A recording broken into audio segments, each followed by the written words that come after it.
BFM Business. C'est votre argent, Marc Fiorentino.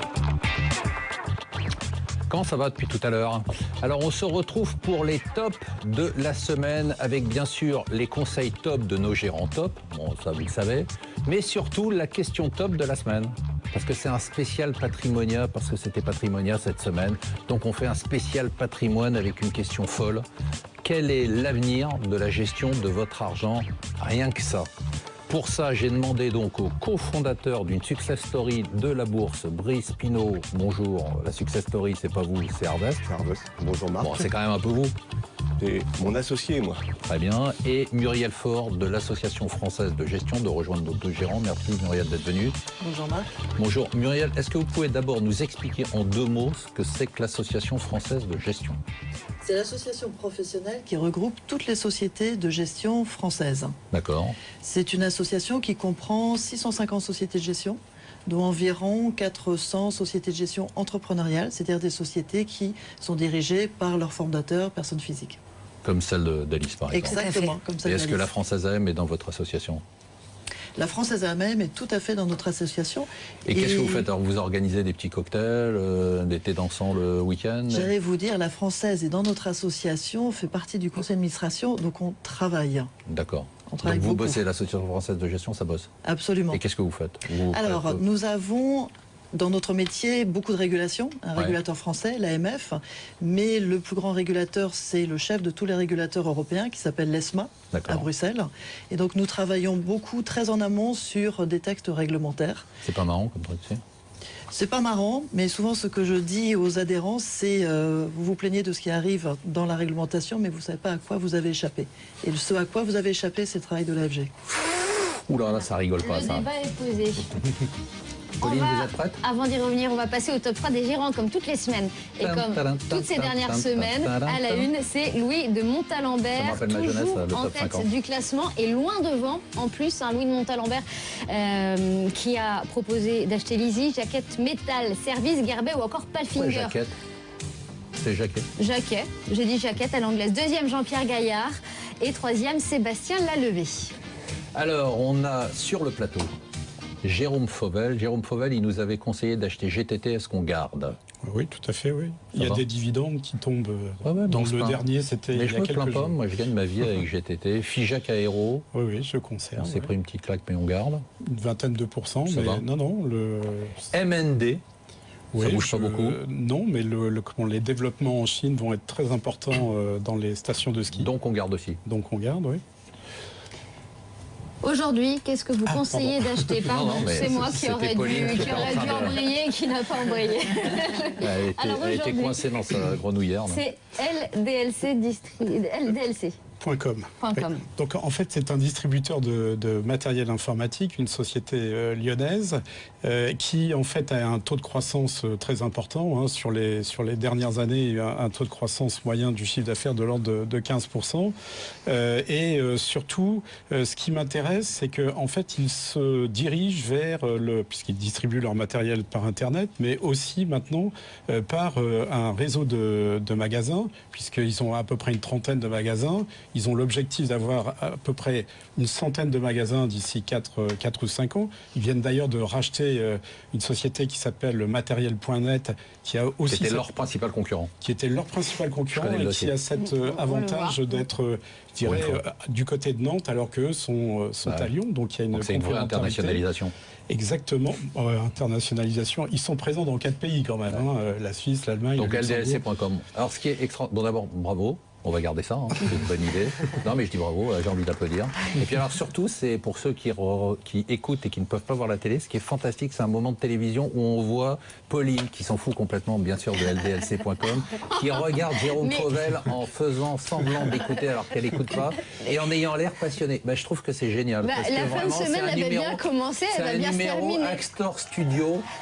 LDLC.com, j'avais l'impression qu'on vous parlait d'un truc qui vous tenait à cœur. quoi. C'est J'adore génial. quand vous pensez être dans ma tête. Non, mais mais il a soulevé un vrai problème parce que Ouais, j'écoute, bien sûr. contrairement à ce que vous dites, on a eu ce débat sur ce plateau, Oui. il y a l'ouverture de magasins physiques. Ouais, c'est ça. voilà. Bon, faites pas semblant. C'est un thème de notre fonds dans la française France PME, Mais elle s'en fout, c'est-à-dire de, Jérôme.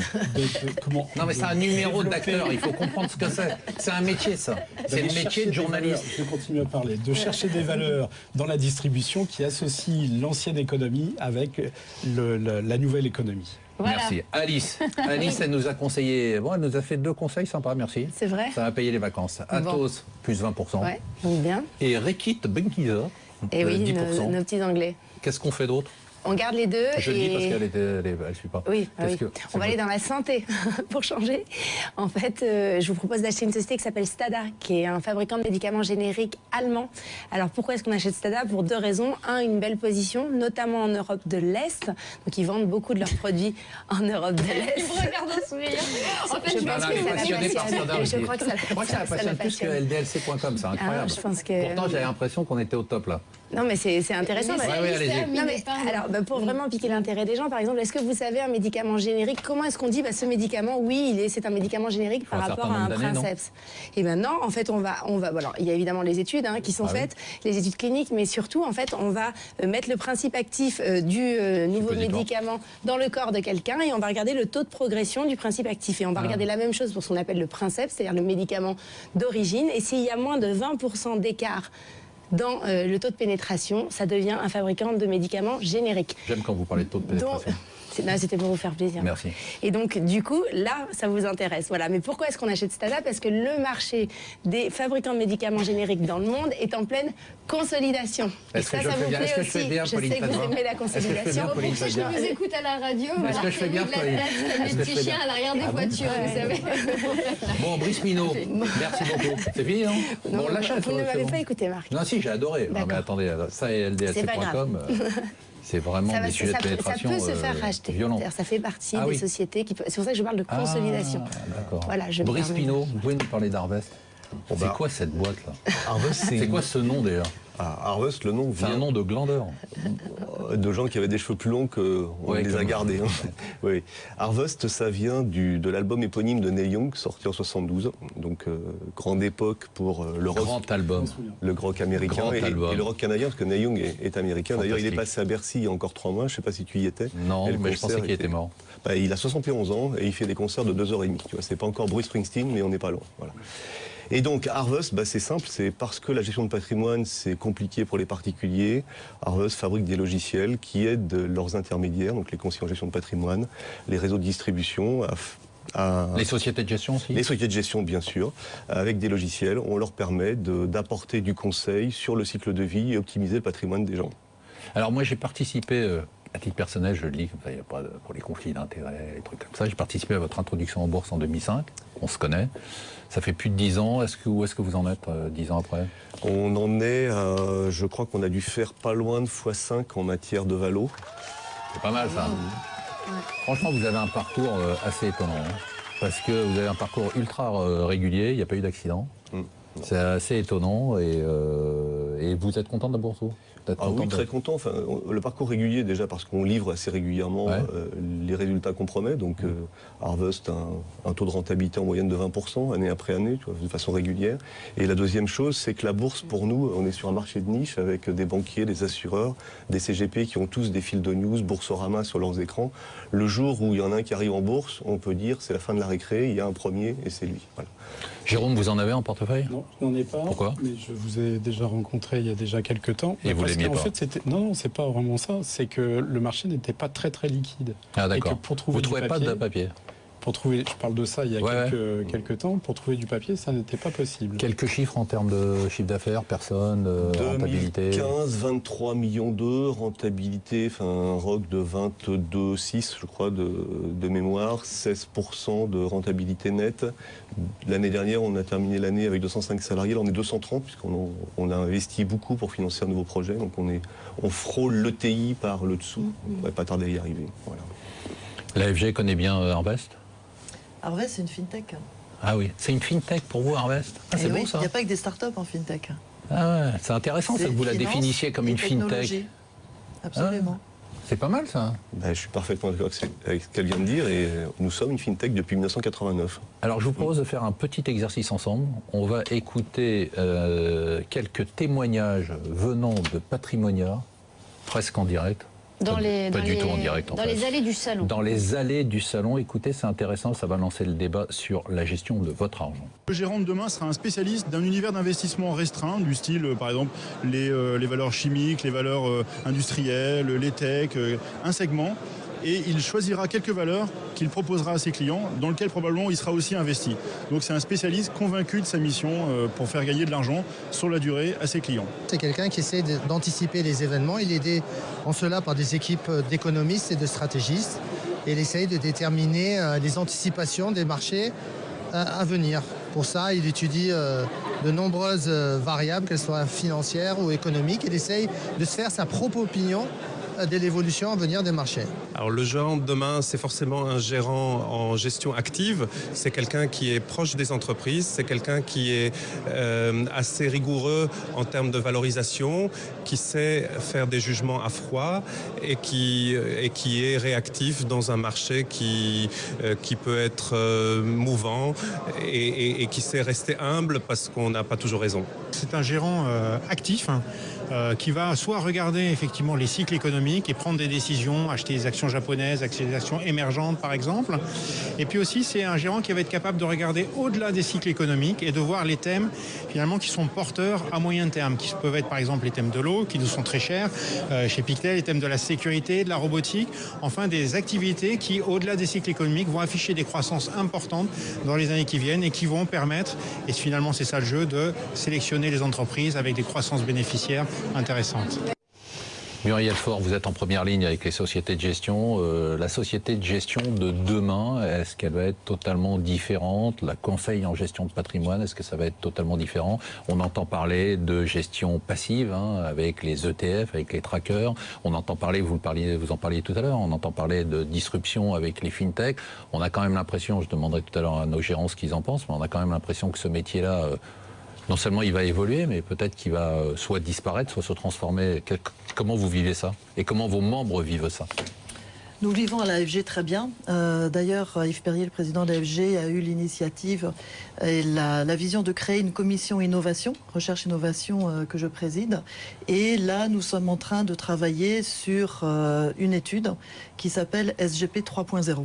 D'accord. Donc la société de gestion de demain. Vous pouvez nous dire ce que c'est la société de gestion la SGP, de demain. Alors SGP, c'est pour société de gestion. Oui, mais la SGP 3.0, qu'est-ce que c'est? C'est comment utiliser le digital pour permettre aux sociétés de gestion de se développer, donc croître, mais aussi de pouvoir faire face à tous les enjeux auxquels elles sont confrontées de distribution et de réglementation. Et mettre le digital au cœur de leur ADN, tant dans leur métier d'investissement. Le big data est une façon, là on entendait parler de la gestion active, il y a des nouvelles façons de faire de la gestion active, des nouveaux outils. Il y a aussi dans l'organisation de la société de gestion, les outils digitaux qui permettent aussi de mieux connaître le client, parce que le point essentiel aussi dans la société de gestion 3.0, c'est la connaissance client et se réapproprier le client. Puisqu'en fait, les sociétés de gestion 1.0, peut-être 2.0, elles sont très intermédiaires. Jérôme, vous êtes comme moi, vieux de la vieille. Vous dites que ce que vous avez connu en gestion, ça va disparaître, on va avoir quelque chose de totalement nouveau, ou vous dites que votre métier va être encore le même dans 20 ans? Ça, je n'en sais rien. Deux, c'est le client qui décidera.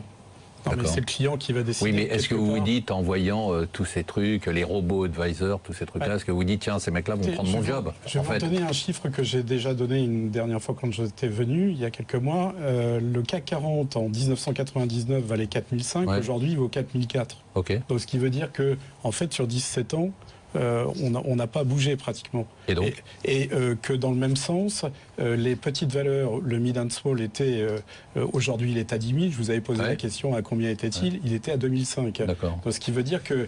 C'est-à-dire qu'il y a une valeur ajoutée à la gestion active par rapport à la gestion passive, oui. Je pense que quand on a effectivement d'autres produits, des futurs, des ventes à découvert, des choses, des produits structurés et complexes, effectivement, c'est peut-être un petit peu difficile pour le client de base de s'y retrouver.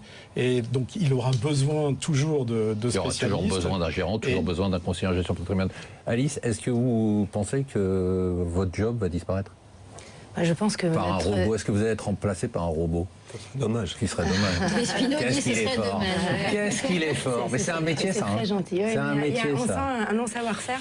On sent un mec qui a déjà divorcé une fois. En tout cas, de l'expérience.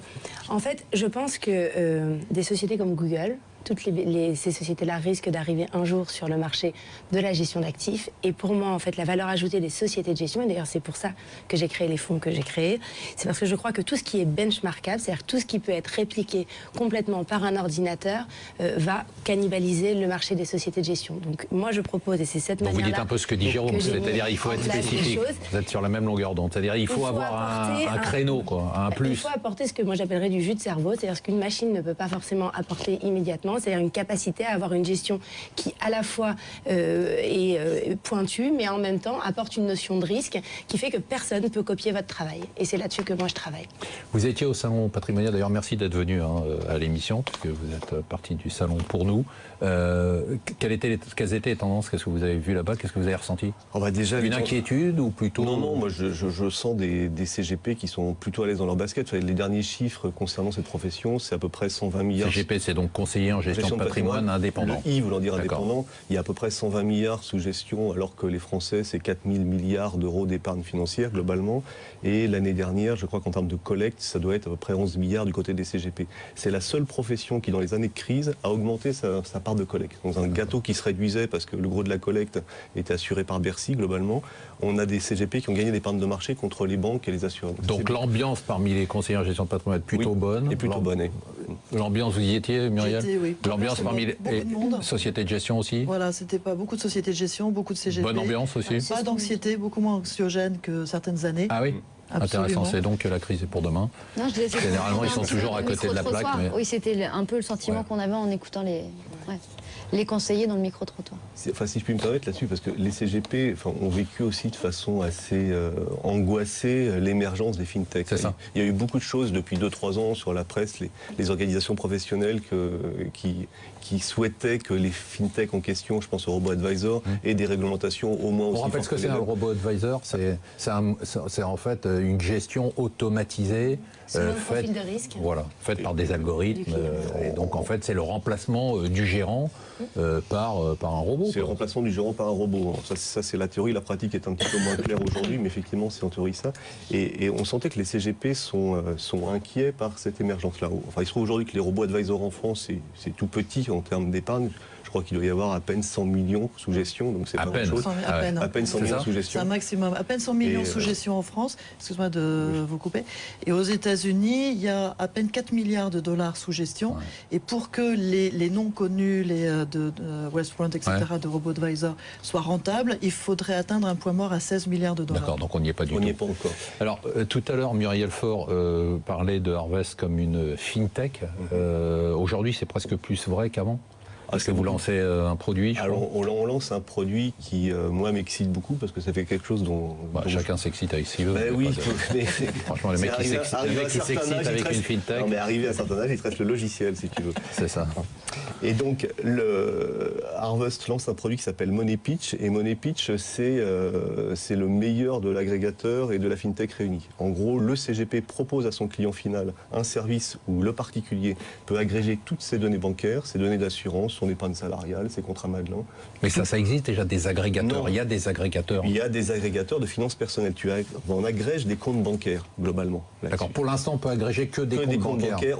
Je peux avoir, si j'ai 3 comptes en banque, j'aurai toutes mes données, mais j'aurai pas ce que j'ai chez Trecento, ce que j'ai, c'est à la Française AM. On n'a pas son contrat d'assurance vie, on n'a pas les OPCVM à l'intérieur, on n'a pas les codes ISIN, donc on est incapable de faire quelque chose d'intelligent en matière de gestion. Donc là, vous nous dites, c'est un produit qui est capable de faire ça. C'est un produit capable de faire ça, donc qui récupère toutes les données, qui en plus va pouvoir segmenter d'un côté l'épargne de précaution. L'épargne de précaution en France, c'est 2400 milliards d'euros.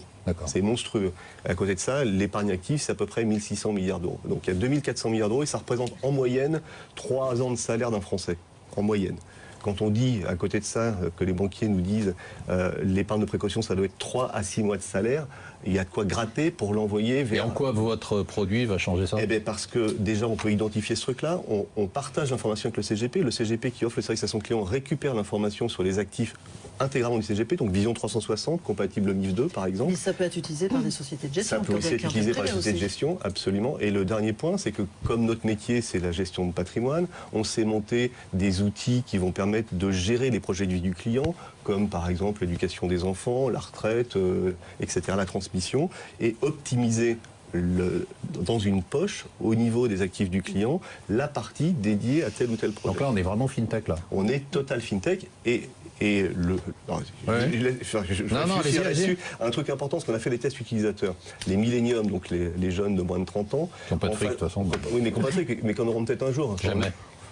C'est l'optimisme de Marc Fiorentini. Oui, et donc les milléniaux, dès qu'on leur parle de portefeuille, ils sont paumés, ils ont besoin d'appuyer sur un bouton, je contacte mon conseiller. Par leur mobile. Mais en fait, les gens qui ont un peu de patrimoine, passé la cinquantaine, le notaire de province, les professions libérales, etc., c'est le même truc. Dès qu'on commence à rentrer dans l'utilisation de portefeuille, il a besoin d'appuyer sur ce bouton pour avoir quelqu'un en face. Au téléphone. Au téléphone, et puis alors, dès qu'il y a un pet sur un marché, on a quand même besoin d'être assuré. Donc pour moi, c'est le meilleur des deux mondes. C'est d'un côté la techno qui fait du KYC gratuit, et de l'autre côté le gérant. Voilà. De ce qui nous a été rapporté dans les allées du salon de Patrimonia, effectivement, le digital, c'est un sujet. La réglementation aussi, vous l'avez évoqué, Muriel Faure, c'est un sujet aussi. Ça vous préoccupe, la réglementation? Alors c'est toujours un sujet. La réglementation qui préoccupe le plus là actuellement, c'est PRIPS. Donc c'est une réglementation qui touche les compagnies d'assurance, les conseillers en gestion de patrimoine, dans l'information que les compagnies d'assurance doivent donner à leurs clients. Et là, il y a eu quelque chose de complètement inédit, c'est que cette réglementation, la mise en application de PRIPS a été rejetée par le Parlement européen pratiquement à l'unanimité. Ça ne s'était jamais vu. Le produit sort quand? Il sort, alors là il est commercialisé, donc là on signe des précommandes sur Patrimonia et la commercialisation se passe bien. On sera en prod en février 2017. Alors Alice, je lui parlais du produit, elle me disait c'est totalement inutile. Qu'est-ce que vous lui répondez? Elle n'a pas dit ça. D'accord. Elle m'a dit à moi exactement le contraire à l'oreille. Alors excuse-moi, on n'a pas la même info. Bon, vous savez que la tradition, alors j'ai pas demandé à Muriel parce que l'AFG, j'avais peur qu'elle m'apporte une petite affiche de l'Association française de gestion, c'est que le patron nous apporte un cadeau. Alors, est-ce que vous nous avez apporté une mallette avec de l'argent? Alors, j'ai failli faire ça, mais je me suis dit que c'était pas très politiquement correct. Si, nous, avec Pauline, on était un. Vous parlez pour vous. Non, vous parlez pas pour moi. Pauline m'a dit, ça me ferait plaisir de m'acheter d'autres grenouillères. Donc, alors, j'en ai parlé à ma mère, qui est la présidente de votre fan club en Vendée, qui m'a dit, j'aurais pu te faire une tarte aux pommes. Et finalement, on a choisi d'amener ça. Ah, bah alors ça, est-ce que vous le montrez? Il est dans le mauvais sens. Il est dans le mauvais sens. Est-ce que vous pouvez le mettre? Alors, je dis pour ceux qui nous écoutent, c'est donc. Alors, on va vous prendre une petite photo. Si vous pouvez le remonter un tout petit peu. Je dis pour ceux qui nous écoutent, c'est donc l'album vinyle. L'original. L'original. Le premier d'Harvest, Neil Young. Donc c'est le groupe, l'album éponyme du nom de la société. Pauline, vous vouliez rajouter quelque chose pour la fin de l'émission? Non, je ne remettrai plus ma grenouillère ou je la remettrai pour vous embêter. En tout cas, merci à tous d'être venus. Alice, vous restez avec nous, je crois que vous n'êtes pas pressée. Non, pas du tout. On va encore parler un peu de Patrimonia hors antenne, si ça ne vous dérange pas, et on va prendre un peu plus de temps. Jérôme, merci d'être venu. Muriel, on vous réinvitera au nom de l'Association française de gestion. Vous nous expliquerez quel est l'avenir de la gestion 4.0. On passera du 3.0. Harvest, on espère que ça va continuer à bien marcher. Vous viendrez nous dire si votre produit avec plaisir a marché et vous rentrez donc frontalement en concurrence avec les fintech. C'est parti. Oui, il faut le dire. C'est parti. Et bien nous, c'est terminé. À la semaine prochaine, c'est terminé pour cette semaine. J'oublie à chaque fois ce qu'il faut dire à la fin des émissions. Merci à tous d'être venus. Merci à tous d'être venus et à la semaine prochaine.